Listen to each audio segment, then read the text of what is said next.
বেশি কিছু বলার নেই। ছোট্ট একটা গল্প যা একজন বিদ্যা গ্রহণকারী হিসেবে আমার জীবনে ঘটে চলেছে। গল্পটা হলো নিজের বাড়িতে নিজেই অতিথি। ছোটবেলায় স্কুল থেকে ফেরার সময় মনে হতো কখন বাড়ি পৌঁছাবো, এটা আমার রাজত্ব। কিন্তু আজ 3 থেকে 6 মাস পরে বাড়ি ফিরে মনে হচ্ছে আমি কোনো আত্মীয়ের বাড়ি বেড়াতে এসেছি। আমার ঘরটা আর আমার নেই। এটা এখন একটা গেস্ট রুম বা স্টোর রুম হয়ে গেছে।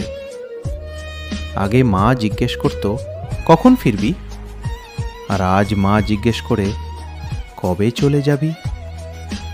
প্রশ্নটা একই, কিন্তু অর্থটা বদলে গেছে।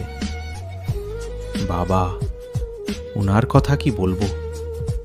যে মানুষটা সব সময় তার হাড় ভাঙা পরিশ্রম দিয়ে আমাদেরকে এগিয়ে দিয়েছেন, যাকে কখনো কঠিন পরিস্থিতিতেও কান্না করতে দেখিনি।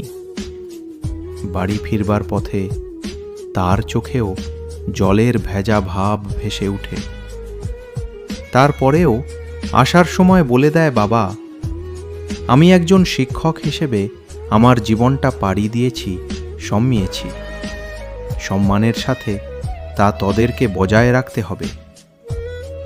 আর আমার মা, তিনি তো কি বলবো, কান্না চলে আসলো।